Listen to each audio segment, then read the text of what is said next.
good people? It's the Jock and Jill podcast. You're tuned into Latasha Miles, aka Joan Madden, the Gridiron Goddess of ESPN, the network, and my colleague, the Guru. What's going on, Guru? What's good? It's your boy, Guru. No doubt. So we're going to break down to you all. On the previous episode, you heard us give our predictions for the 1 o'clock games for week 2. We gave you the prediction for the earlier games.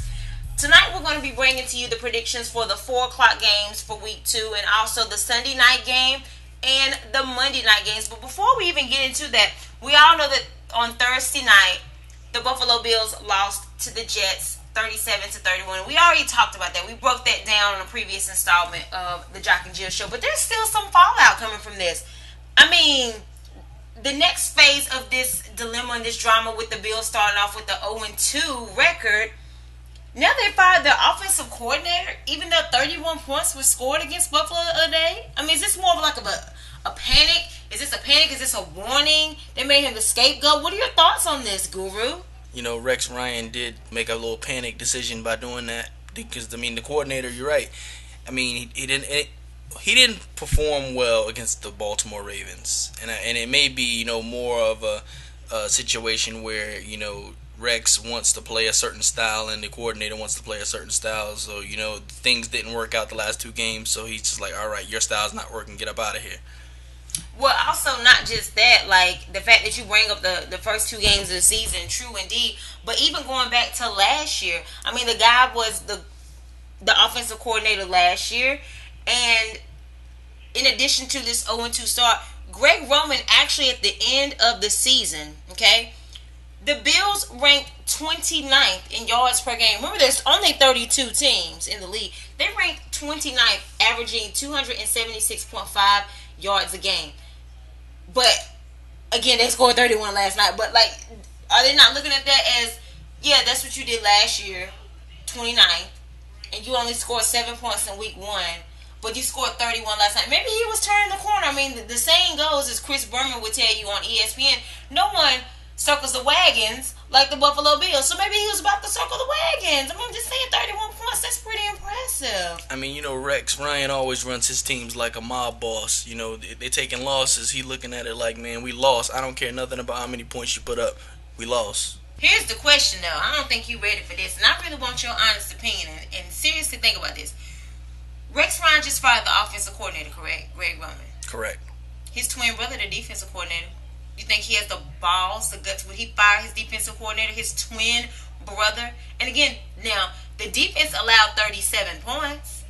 Well, initially, you know, I remember hearing the rumors that, you know, Rob Ryan was a candidate for the defensive coordinator position in Buffalo, and the rumors were coming back that Rex didn't want to hire him because of that personal, you know, affiliation, because he was afraid of, you know, that being something that got in the way. So I was kind of shocked to even hear that they hired him in the first place. But, you know, I guess at the same time, you know, it's your brother. He's a good candidate for the job, so you may as well just give him a shot and see what happens. It's only been 2 games. To me, you know, firing the offensive coordinator is a knee-jerk reaction. So, I mean, firing the defensive coordinator right now would be a knee-jerk reaction as well. I think that you need to give it time, you know, to see what, you know, what's wrong. I mean, now, you know, if it's one thing if there's a difference in philosophy, you know, and, you know, the offensive coordinator's trying something that obviously is not going to work, and you don't believe in what he's doing, so then you tell him that he has to go because it's not working. It's another thing if you all believe in the same vision and for whatever reason, you know, it's just not working right out. I mean, it's already been said that they bump heads, that the chemistry is not organic, that they don't mesh well when it comes to philosophies. So that's already been said. You know, there's no secret there. But I guess at the end of the day, you just kind of, even though that is your brother, you do work together. So it's kind of like, I guess you put some of the personal stuff aside, and you do try to run things as a business. You do work together, your co-workers, your colleagues. So you try to smooth some of that stuff out just to try to get the win. I mean, they say winning cures everything. So maybe week 3, of course, they have 10 days to prepare for the next game, or 10 or 11. I don't have the schedule for week 3 right in front of me. I don't think they will have another Thursday night game, but maybe they'll play again on Sunday or Monday. But again, 10 or 11 days to prepare. A little break, get away from the media for a little bit, try to mesh better, earn some things out. But I'm going to honestly be like this. Of course, I never want anybody to be fired. But the reason why I do want him to fire his brother, because, like, honey, I ain't never seen anything like that before in my life. it's like one of them things like on the low, just for the spectacle level. Like I kind of want to go to one of those weddings where somebody might stand and be like, "No, I don't want them to get married," or like, "You was just with me last night." Not wishing a bad luck. I'm just saying like, whoever sees that, nobody really witnesses it. Not nobody I know, because folks I know got sense and they gonna marry. They gonna be for real. But I kind of just want to go to a wedding, even if it's just a stranger, where I know that's about to pop off. So I want to see one of those kind of weddings. And I also just kind of want to see, like, Rex fire his brother. Because, again, I've never witnessed anything. I don't want his brother to get fired or anything. I just think that it would be like, I would have to clutch my pearls, honey. And it's like the new Cain and Abel. Like, again, nothing like that has ever happened before. Like, would you really fire your twin brother? I mean, y'all share the same egg, for goodness sake, at the same time and everything. Right. So, yeah, a modern day Cain and Abel. I just kind of wanted, again, not in real life, just the dramatics of it, or maybe even if they role played, like, would you fire your brother? How would it go? Can you create a faux pas scene? I just want to know how it would be. Again, not in real life. Don't fire your brother, Rex. But maybe somebody will ask that in a press conference. Right. I think it needs to be me. We're gonna need to work on that. Yeah, let's work on that. See if I can get a credential pass or something just to have access to finding it out, because that is something that I really would love to see. So, do you agree with the decision to fire the offensive coordinator? What are the next moves? What do you do, Buffalo? You're 0-2.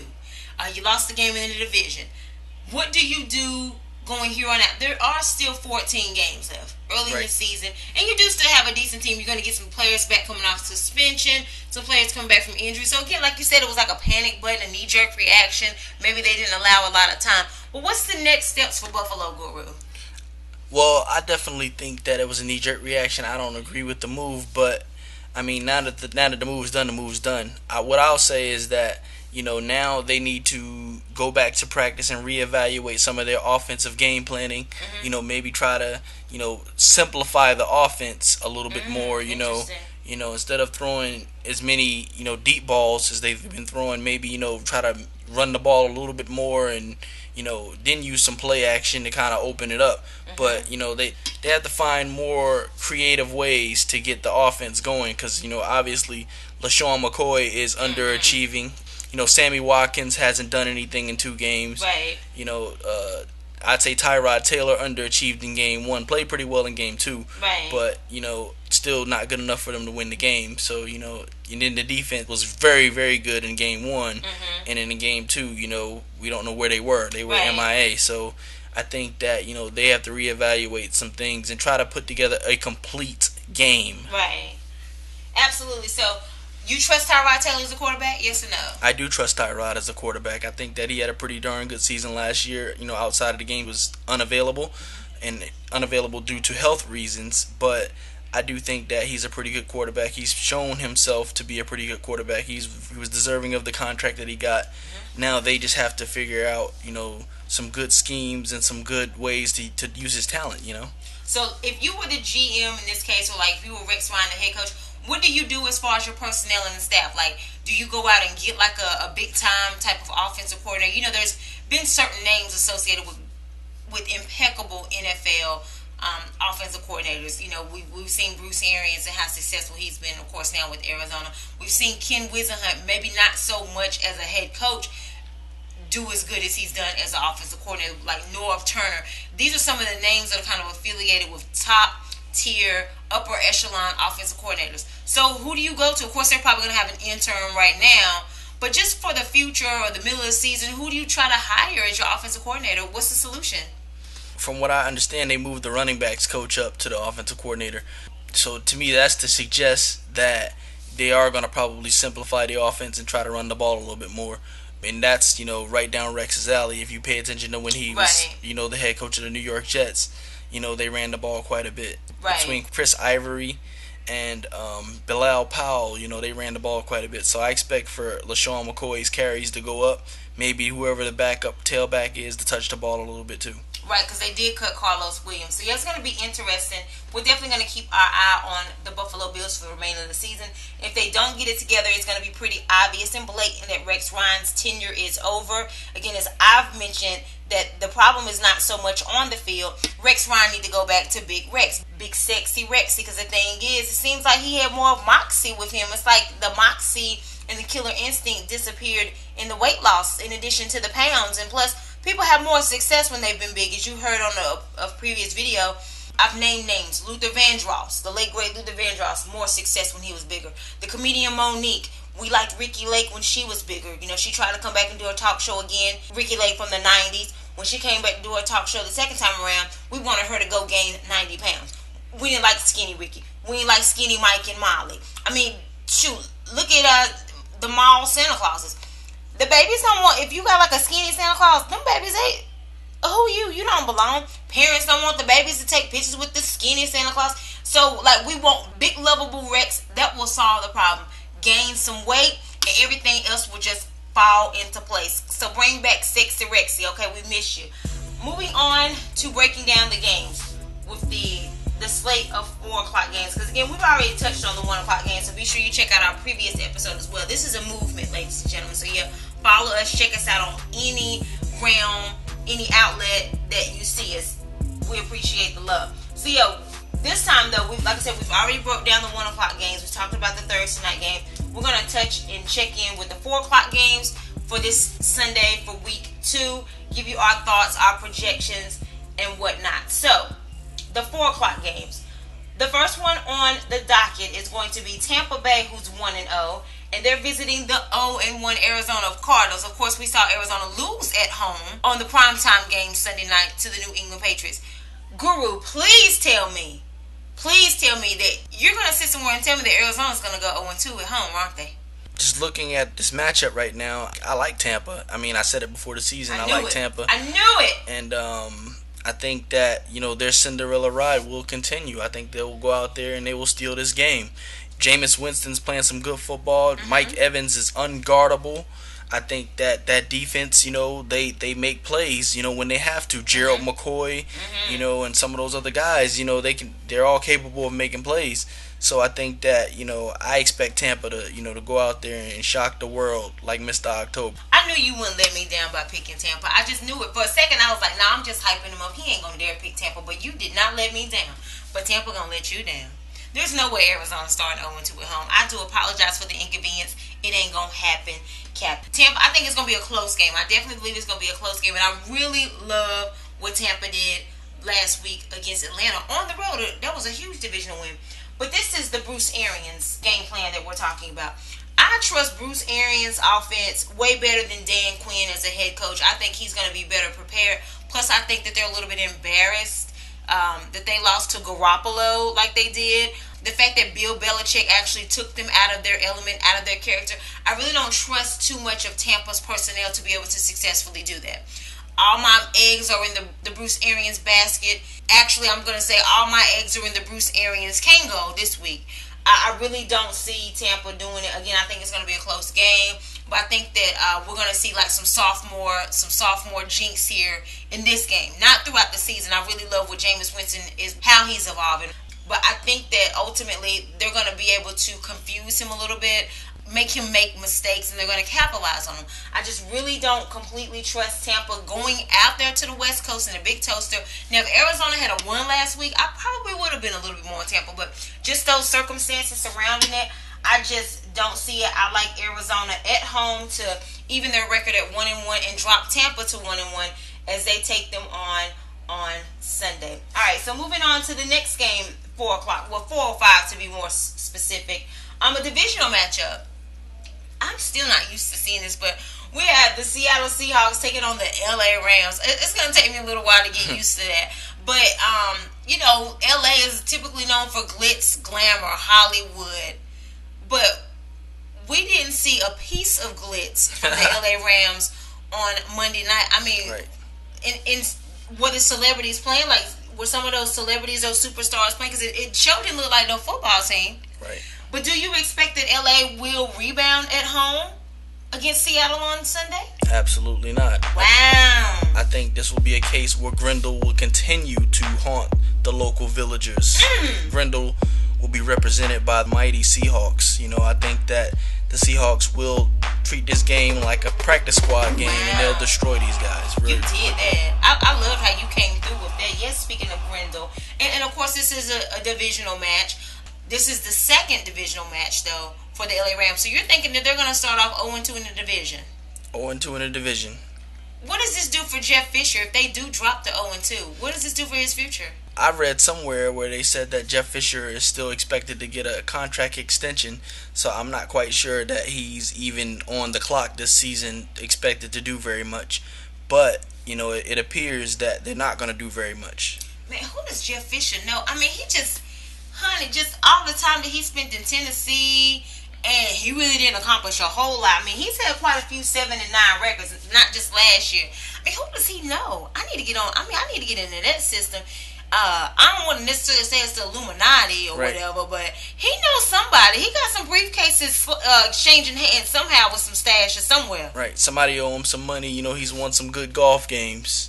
That's a good point. Or maybe he got like some incriminating pictures on somebody. So I'd like to know.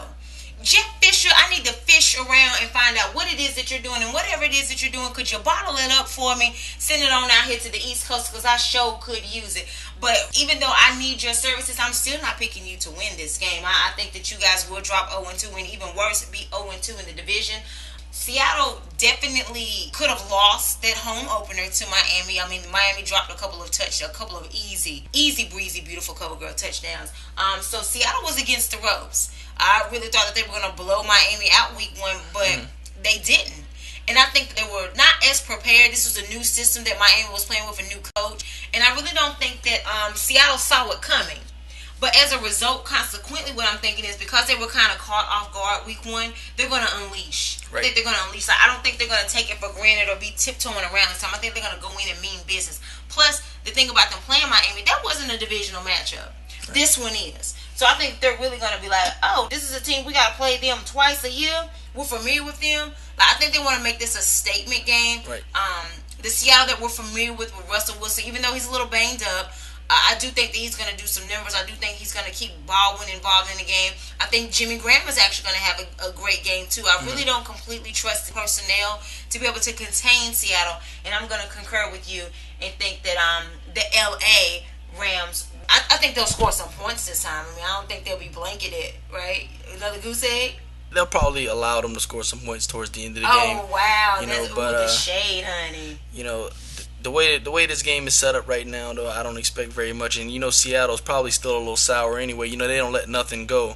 They lost to this team last season, early in the season, to start the season. Yeah, like week 1, I think it was, yeah. Yeah, so I'm sure that Richard Sherman and those guys are talking about that, like, let's go out there and maul these guys real quick and remind them who's the boss. Right. The corner, Deshaun Sheed is his name, is the starting corner opposite Richard Sherman, and the reports coming out of Seattle's camp is he's better than Brandon Browner or any other corner they've ever had opposite Richard Sherman. So, Seattle's defense right now is better than it's ever been, so at least that's the reports coming out of their camp right now, that some of the talent that they have is better than what they've had. I think that this defense is going to get better as the year goes on. Honey, that's rich. I don't know about the best, because I like that Legion of Boom. Remember they did their 45-8 beat down on Denver in the Super Bowl a couple years. I don't know. We'll see how that goes. But speaking of Denver in a previous Super Bowl, moving on to the Indianapolis Colts traveling to Denver for a 4:25 matchup. Now, here's the thing about Indy. The last time that they went to Denver, well, I'm not going to say the last time per se, but I'll go back to the divisional playoff game back in January of 2015. Peyton was still the quarterback, of course, and Andrew Luck was the quarterback of the Colts.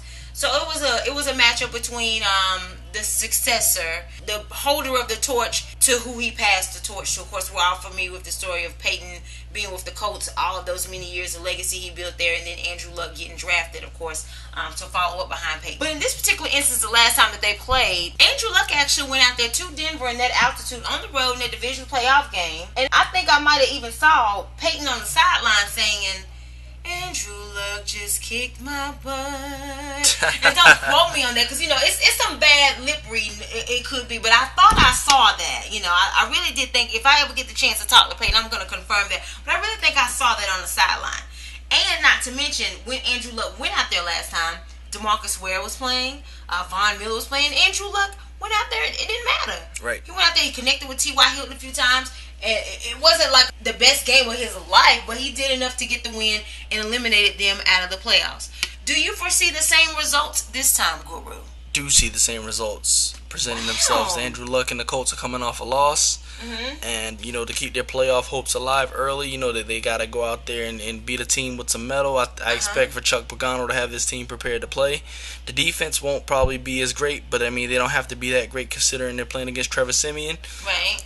They just have to worry about being able to contain the run. With Gary Kubiak's offense, he likes to run the football. Do the best you can to try to stop the run.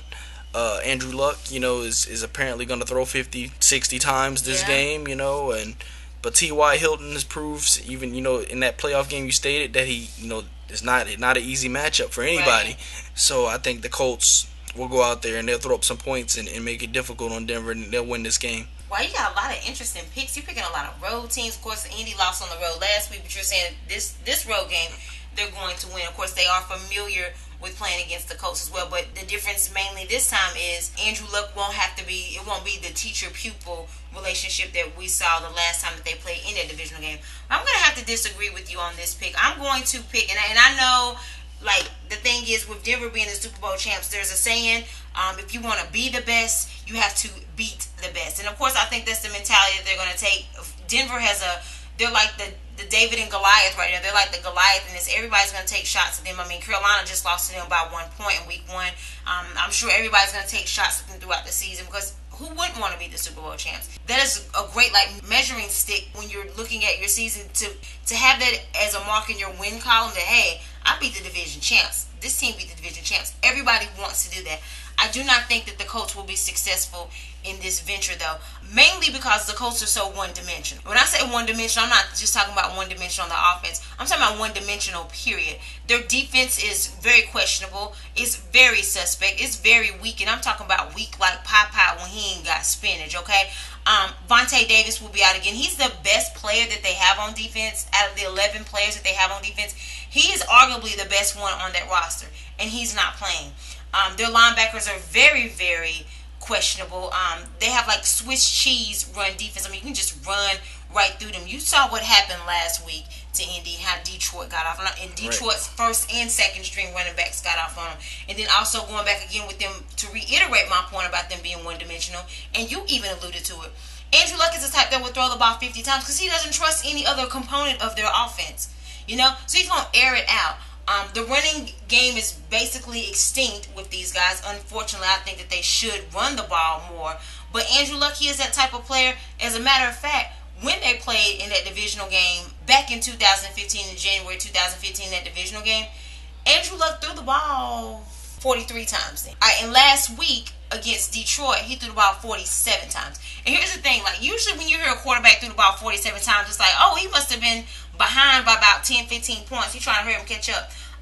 No, not completely. The first half was a little bit different, but it was close in the second half. Indy even had a lead until Detroit got the ball back on the last possession. Of course, time ran out.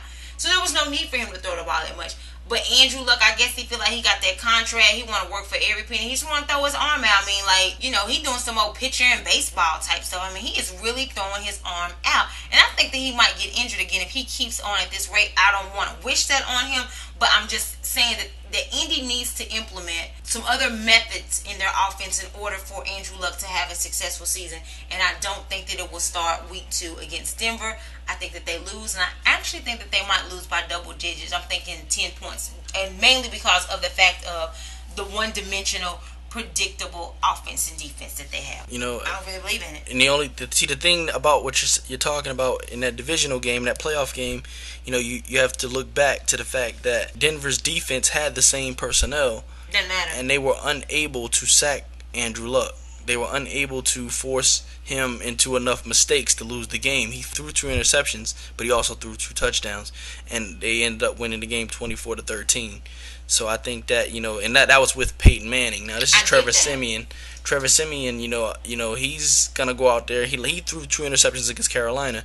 Now Carolina is an elite defense, but he's proven that you rattle him enough, I'm sure that they can manufacture some type of pass rush, bring a safety blitz, some type of, because Chuck Pagano's specialty is defense coming off Baltimore. I think that they'll find a way to rattle this quarterback enough to make them lose this game. I mean, that's fine if they had that same personnel. Congratulations to them. But here was the difference that you forgot to think about when you said they might have been the same personnel on the field, but they did not have the defensive coordinator that we know as Wade Phillips at that time. We all know he's a mastermind when it comes to defensive coordinating. The success that he's had with Dallas. Dallas's defense has not been the same since his departure. I mean, this is Bum Phillips' son that we're talking about. This man grew up into defensive coordinating. Probably his first words were cover 2 or cover 3 or something like that. Just the nature, the environment that he was in. Wade Phillips is going to be able to call some plays to mix up and throw Andrew Luck off of how comfortable he is in playing in Denver and how comfortable of a connection that he has with T.Y. Hilton. Again, that's very predictable. I think they're going to take T.Y. Hilton out of the game and be like, well, what you got now? You ain't going to run the ball. We know you're going to pass the ball 45 times. We know you. You've beat us before. And I think that they're going to handcuff him. And essentially, I think it's going to be the Super Bowl champs to start off the season 2-0. All right, so we have another 4:25 game on the docket. These are your boys. The Atlanta Falcons actually traveling to the West Coast out to the Black Hole. Black Hole, son, won't you come? I know y'all probably don't know that song. Wasn't expecting an alternative from me. But yeah, Atlanta's going on out there to the Black Hole. And I know you're going to be a little bit biased, but at the same time, I will have to give you credit. You are one of those fans who does not talk from his heart all the time. You actually have an objective perspective. You do not have tunnel vision about your team only, or don't take constructive criticism about your team. You're pretty objective. Right. So I know that the answer that you're going to give is going to be brutally honest. Do you foresee Atlanta having a chance against y'all? Will they win this game? Atlanta definitely has a chance to win, but they will not win. And shout out to Raider Nation. I definitely expect the Raiders to win this game. This is the home opener. And they're coming off that hyper dramatic finish to week 1 against the New Orleans Saints, where Derek Carr threw the touchdown pass and then turned right around and threw the 2-point conversion to win the game. And I think they're going to ride that confidence right into this game against Atlanta. And Atlanta has already proven in week 1 that they couldn't stop the pass, against Jameis Winston. I think Derek Carr and Amari Cooper and Crabtree with Seth Roberts, that combination, will be a little bit too much for them to have to deal with as well. And so in week 1, Atlanta was the week 1. Okay, the little homonyms test, that is week, W-E-E-K. Week 1, they were the week 1, W-E-A-K. Alright, let that marinate there, because I see how some of y'all be struggling with there, and there on social media, and 2, and 2, and where, so we just thought we'd break it down for you and just give you a little homonyms education for you there. So yeah, I'm going to definitely agree with you and think that Oakland wins this game. I appreciate how objective you're being. I don't give Atlanta a chance. I almost feel like y'all wasting y'all time, you burning your fuel. I don't know. There's nothing that excites me about Atlanta right now. I had a recent interview on the radio station, and a fan asked me, what do I think about his Falcons? And I had to be, I prayed about it, but I had to be borderline mean to him just to give him the reality check. Like, look, boy, you might want to find you a secondary team this year. Because I think that Atlanta has not been the last team in the division since the Joey Harrington days. But I think that there are darker days to come in Atlanta. I did not like the hiring. I don't think it was smart for them to go get Dan Quinn as the coach. They need to definitely address their quarterback situation. Not because he's injured or because he sucks. That's not what I'm saying. But he's definitely overrated. His talent has helped with the playing with Julio Jones. Has definitely made him a better quarterback on paper than he really is. You were the 3rd pick of the 2008 draft, and I haven't seen anything about that convinces me and say, oh, that was you. I have not seen that yet, and I don't think that we'll see much of it in Oakland. Those fans, that crowd, again, home opener, with all the anticipation, the hype of Oakland this year, the expectations, I don't know what y'all gonna do. I really don't. There's nothing about your team that stands out to me like, well, this is what y'all can do to win. I don't have it. I can't pull anything out of my pocket. I can't go take a loan out on it. I hope y'all have a safe trip. I don't want nobody to get hurt. That's the best I have. But your feelings are probably going to get hurt. But I don't want nobody to get no broken bones. I just have nothing for you, Atlanta. Prove me wrong. I'll be the first to apologize. But just playing against Oakland and this ballsy, gutsy team who are, it's like, shoot, Jack Del Rio treating like they playing with house money. Now, y'all really ain't. Y'all ain't playing with house money. Y'all got a lot. Y'all really have a lot to lose with the expectations. But Jack Del Rio acting like, hey, we ain't got nothing to lose. You really do, but that's what type of coach that you like. You know what I'm saying? Like, I believe in y'all to go out here and get this 2-point conversion. Yeah, fresh off, you just had that drive, and I need y'all to get a touchdown, and you did, and I need y'all to go out here and get 2-point conversion. I like that type of coach. I really trust Jack Del Rio. I love him with y'all. I'm expecting big things with you all this year, including moving to 2-0 against Atlanta. I'm sorry, what were you about to say? Absolutely. I don't think Jack Del Rio looks at it like, we don't have anything to lose. I think he looks at it like our offense is better than your defense. So, we're going to win this game. Well, I was listening to Derek Carr talk about it, on that last drive. He said that, we're going to go down and we're going to score and we're going to go for 2 and win this game. I'm ready to go home. Nah, but see, here's the thing. Y'all do have a lot to lose, because if y'all would have lost that game, they would have been calling for, what was he thinking? That was so stupid. It was going, you want to be safe, you want to be conservative. Take the extra point and go into overtime. He would have called all of that. And again, like I said, y'all are a team that people are expecting big things from. So they would have looked at that as like, same old Oakland. Same old Oakland. Do you see what I'm saying? Like, that's the type of persona. Because, again, you guys are expected to win the division. Right. That's the preliminary picks. You guys are expected to challenge the Super Bowl champs. That's big. So you do have a lot to lose. You really do. But we're not dealing in ifs, woulda, shoulda, couldas. We're dealing in we were the better team last week. We won. But that's any situation, though. That always happens. When you go for 2, whether you get it or you don't, that always comes into play. I mean, that's always the devil's advocate. Even if y'all would have went for just the extra point, tied the game, lost in overtime, it would have came up, they should have went for 2. That's just the logistics of it. That's just how it goes. But like I'm saying, though, is what would have been, those questions were going to happen anyway, because that's with any team. There's that other scenario, do you do this or do you do that? But what I'm saying, though, is the difference with y'all is because everybody is just rooting for y'all. Mm-hmm. Like that episode of America's Next Top Model with Tyra Banks. She was like, we were rooting for you. We were all rooting for you. That's how we feel about Oakland right now. Like, everybody wants Oakland to do well, other than the people like in your division. Like, I really don't know a lot of people that hate Oakland with all the history and stuff. I mean, I know some people that hated the late great Al Davis, of course. But like back NWA used to rock y'all heads, it became a movement. I really don't know a lot of people that hate Oakland. And it's like, people want y'all to do well. People want y'all to emerge. What I'm saying is, if y'all would, and I don't mean to play the if, coulda, woulda, shoulda, but that was just going to come with the territory anyway. That comes up anyway, but it goes back to everybody really, really rooting for y'all. And if you wouldn't have got that 2-point conversion, it would have been same old Oakland. They know better than that. This is supposed to be their year. You're right. But I'm riding with Jack on that, because Jack said that, thank goodness ESPN and all these other so-called analysis are not coaching the team. I agree with his decision, and I'm riding with it. But I'm not knocking. That's what you're missing, though. I'm not knocking the decision.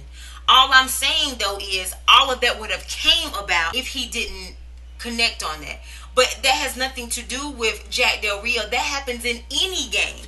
But the part that has to do with Jack Del Rio is, if those chances that he's taking don't fall in his favor, it's going to be brought up with same old Oakland. What were they thinking? Because your team's expectations are so high. If y'all were just a team that they probably going to be the number 1 draft pick anyway, then it would have been, they ain't got nothing to lose. They playing with house money. Let them just do whatever. But because the expectations are so high for y'all, that's what I'm saying. Like, just win, baby. I totally agree. I'm rooting for you guys on all of that. But I'm just meaning that I'm glad it worked out in your favor more so, only because of the fact that everybody's just like, come on, Oakland, get her done, kind of thing. All right, so your divisional opponent, San Diego Chargers, of course, they got a heartbreaker last week. And I'm not even talking about the heartbreaker of the fact that they lost that game in the second half to Kansas City. I'm talking about them losing Keenan Allen for the entire season. Their identity is actually in limbo right now. I think that was part of the reason why they had that collapse in the second half. Like, that was such an emotional blow. And they just looked very discombobulated and lost. And I think that they wore that Keenan Allen injury on their helmets and on their jerseys. But they do have a home opener here as they take on the Jacksonville Jaguars. Jacksonville comes out and visits. And, of course, Jacksonville is 0-1 just like San Diego is. Both of those teams had chances to win last week. But ultimately, this week, who wins this game? And I know, again, this is your divisional rival, so you may not have the kindest words for them, understandably so. But do you think that they win this home game in the division on Sunday? I do not think that they win this game this week. I think that, and they find themselves already in week 2 in a must-win situation with the Kansas City Chiefs being 1-0, Right. the Denver Broncos being 1-0, and the Oakland Raiders being 1-0. So they're already a game back. So they're already in a position where they can be 2 games back. That's tough. And no Keenan Allen on top of no Keenan Allen. So I think that this is a must-win for the San Diego Chargers, but I don't think that they win it. I think that the Jacksonville Jaguars, the hungry young team, they lost to a team that was just flat out better than them last week in the Green Bay Packers. They will come out there and they will smack these boys. Wow. And I expect the Jacksonville Jaguars to take this dub. Honey, you rough today. You playing no games. You are on one today. I'm not going to be as harsh as you. But I agree with you. I think that Jacksonville travels west and they win this game. Jacksonville is actually my favorite to win the AFC South this year. I really like the moves that they made in the offseason. I like the young Blake Bortles as he's coming of age here these last couple of years. I like his tandem with wide receiver, and of course they're running a 2 tight end set. So their offense seems to be intact. It was already coming on strong like the last season too. But now they have a better defense to complement them. We're going out in free agency. I mean, they had a lot of money to spend, and I'm glad that they didn't hold on to it because I think the light switch clicked on like, you know what, our division's wide open. This is actually we have a really strong possibility of, we haven't won a playoff game in almost a decade because we haven't been to the playoffs in pretty much a decade. I think they looked at it like, we got some money to spend right now. Let's make some stuff happen. And they did. So now they have a defense to complement their offense who can put up some points. I mean, I wouldn't really bet on them in every single shootout necessarily, but they have the great complementing pieces on defense. I don't want to say 100% complete, but I think they're a better balanced team. As a result, I think that young, like you said, that young, hungry team got a lot of vigor behind them, even some confidence as well. I like them to travel. This will be a statement win for them. Not so much because like San Diego is a team of that caliber, but to see how resilient that they are and bouncing back instead of losing week 1 and turn around losing week 2 like folding like a chicken wing. I think that they build upon last week. I think they learned there was some growing pains. It was like a moral victory, and I expect them to lash out on San Diego this week. A closer game. Again, I'm not being as harsh as the Guru here, but again, like I said, that's his division rivalry, so he don't want them to win nothing, honey. Not a spelling bee, arm wrestling match, nothing. So I knew he was gonna be harsh, but I think it's close. But the Keenan Allen factor here for San Diego, I don't think that they get it done, and Jacksonville does. All right, so that's going to complete our picks for the 405 and the 425 games. Now, the primetime game for Sunday night is a divisional matchup in the NFC North. We have Aaron Rodgers traveling to Minnesota. One thing about when Minnesota has home games, especially primetime games, as they have played Green Bay in primetime games, along with other teams, when they always go to commercial, they always play Prince songs. Because Prince is usually at the game. Prince is the heart. So when I think Minnesota, I think Kirby Puckett and Prince. Right. I don't even think Minnesota Vikings. Kirby Puckett and Prince. That's it. And so this is like their first football season that we don't have Prince. So probably, I don't know, I hope that they still play his songs. I love when they go to commercial like Raspberry Beret, I Would Die For You. I hope they do that. I hope they continue. Maybe they even honor him. I mean, they got a new stadium. Prince is that dude. That is Minnesota. They can honestly reshape the state of Minnesota and just carve it into make the shape of the state the symbol. When Prince was the artist formerly known. Matter of fact, I'm gonna write up there and tell Ziggy Wolf and then Mike Zimmer, we need to restructure the state of Minnesota and make it the size and the geographics of the symbol. Yeah, Prince meant that much to Minnesota. But now that he's no longer gone, and I hope he's resting in paradise, we have other legends in Minnesota, including Adrian Peterson, who didn't do anything last week. Right. But you do expect him to rebound this week and go ahead and knock Green Bay off, right? I mean, they are the divisional champions. The Minnesota Vikings will put up a hell of a fight. I think that, I was listening to a statistic earlier today that suggested that Mike Zimmer, since he's been the coach of the Vikings, has a positive record against the Green Bay Packers. So that's something that, a lot of people probably won't, talk about. But, I think that actually means something. I think the Vikings do have a defense that will hit you in the mouth. They want to make this game ugly. So they want to go out there and they want to hit people and make them not want to catch the ball, make them not want to throw the ball, make them not want to play. So, I'll say that this game will be a close game, but I expect the Packers to still pull it out. Yeah, and also Green Bay, Aaron Rodgers more specifically, he does typically struggle playing against Minnesota. They're not always wins or anything. Like Green Bay does sneak some wins in against Minnesota. But I think this is one of them games where he like, oh dang, they on the calendar like shit. You know, like, for real, I gotta play these dudes, and then I gotta play them again sometime later on in the season. Like, nah, man, I ain't ready. I think this is one of those weeks where he just wishes every time he had to play Minnesota, it was just automatic bye weeks. Of course, that won't be the case here. He's going to have to sit in the ice a little bit longer for sure, because Minnesota does have, their defense isn't one that crosses your mind as like the best defense, but they do the right things. They do enough of the right things, right time. I mean, look what they did to Tennessee last week. Right. Right. Who saw that coming? I mean, we all thought the AP was going to get off and the defense was going to just make enough plays, maybe a couple of sacks with it. They had 2 defensive touchdowns. Well, Mike Zimmer has brought some of that Cincinnati magic with him to Minnesota, and I think that being around Marvin Lewis for a few years, I mean, it makes sense why the Vikings defense has been very good since he's been there. It makes sense. Yeah, and the thing is, like, if they had Teddy Bridgewater, I'm gonna be honest, I would have picked a healthy Teddy Bridgewater. Week 2 at home, new stadium, home opener, primetime game, big lights. I would have picked them against Green Bay at home. But because of the quarterback situation, them not having Teddy Bridgewater, I don't think they'll do like Dallas Cowboys last year and just torpedo the season. Dallas was 4-12 when Romo left. It was the Dallas Cowboys of Christmas past, honey. They didn't know what to do. I don't think Minnesota will be that bad this year, but I do think that they will start off the season at home. Unfortunately, that new beautiful stadium with the Packers going 2-0 on them and them dropping to 1-1.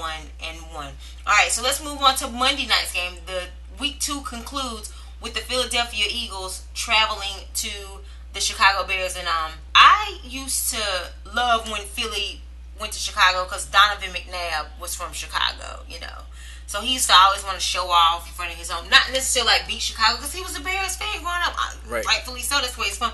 But he used to show off against Chicago because his family and stuff was there. He wanted to put on a big show for them. But here's the thing about, of course, we know Donovan ain't there anymore. And they have a rookie quarterback who's going to try to build his legacy. Right. And I think that going to Chicago is going to be an interesting. He played at home last week. But I think the fact that he's starting his road career in Chicago, I think this could be huge for him. And it ain't even so much about it being like necessarily like the personnel per se, but I'm looking at it like him starting to put together like a string of wins. Like, hey, I won at home one week. I'm winning on the road this week. I'm starting off 2-0. I'm a rookie quarterback. I got a brand new head coach. So I think all of these things are important factors of him going to Chicago. Right. And I'm getting some deep dish pizza while I'm up here at some Harold's Fried Chicken. I'm going to try to holler at R. Kelly or somebody while I'm up here too. Yeah, the Cubs just won the divisional title. Maybe I'll go down to Cubs Stadium. I mean, I just think like this is a perfect setting for him, like to win in Chicago, regardless of the personnel, but to go to Chicago. Right. That history of that team, the legacy with that team, and again for him just to travel. And if he can pull this off, and if he can connect the dots from week 1 to week 2 and do this again, it looks like Philly has themselves a new quarterback. I actually think that he can get it done. I really do. I like Carson Wentz. Again, it's very, very early, but I think that he gets it done against this John Fox type of defense. Do you concur with me? I do agree with you. I think the Eagles win this game. Yes. But I do think that John Fox is going to make every attempt to make the game ugly. I think he wants to rattle this quarterback, and it's a rookie, so it's possible. He gets hit a few times. Lamar Houston, a few of those guys on the defensive line are capable of rattling this quarterback. But I think that Carson Wentz showed great poise in Week 1, and I think that Darren Sproles and Ryan Matthews is a great running back tandem. I like Jordan Matthews as a wide receiver. Yeah. I think that the Brent Selleck Zach Ertz tight end combination is still pretty good. I think that the defense they showed themselves to be what they were supposed to be against a bad Browns team. They're gonna go out here and they're gonna have opportunity to win this game against a bad Bears team as well. Well, the Bears are who we thought they were. If I can quote the late great Denny Green, gosh, he passed away this summer too. Wow, it's just crazy. Pat Summitt, Buddy Ryan, Denny Green. Wow, sorry, Prince. We were just talking about 2016 is not playing fair. But anyway, I just thought about that with thinking about the Bears and who we thought they were, and I think that the Bears will definitely start off 0-2. But I'm going to disagree with you as far as to think that the factor is going to be John Fox. Granted, I think that he is going to throw the kitchen sink at the young man, but I think that this guy, this quarterback, is so confident, so poised. Yes, he was just playing Cleveland the week before, but still, you know how like Joe, they call Joe Flacco like Joe Cool. Mm-hmm. I think this is gonna be one of those cool guys like that doesn't get rattled much and not phased by what you try to bring to him. Hey man, I got Jordan Matthews. I got a deep threat, but he can also just do like a little 5-yard out route for me too. Like I have a really really reliable wide receiver. The tight end names that you mentioned, I like that as well. And Philly on the low, Philly has an incredible secondary. So I think this defense actually, gives him lots of opportunities to shine. I think they get Chicago's offense off the field quite frequently. Of course, them still having Jay Cutler. Alshon Jeffrey had a great game, but keep in mind he still has that hamstring injury, and you know how those can go. They're nagging. They're very unpredictable. And Jay Cutler doesn't have Adam Gase anymore to complete him on offense. So I don't know. I just really think that Carson Wentz, bring it on, John Fox. Whatever John Fox brings, I just really think this guy might deliver. I'm not quite sure if I'm on that level with this guy just yet, but what I will say is that, the Eagles played it smart in game one early, especially, with Doug Peterson designing an offense to get the ball out of his hands quickly. Mm-hmm. They're throwing those screens, they're throwing those out routes. I think that they're going to do the same thing early against the Bears. John Fox is probably a little bit more advanced on defense in terms of scheming and being able to bring pressures. Mm-hmm. Than the Browns. I don't think he's seen these type of NFL pressures yet. So I think that we'll find out what he's really made of coming this week. We definitely will. So yeah, there you have it, folks. That's our picks for the second part of the games for week 2. And again, we talked about what the Bills need to do. If they don't get better quicker and faster, we're going to change their names from the Buffalo Bills to the Buffalo Coins. I mean, I think it's fitting. They haven't won the AFC East, the division title, since 1995. But I think it's only appropriate. They're going to have to earn that Bills title back if they don't get it together quick, fast, and in a hurry.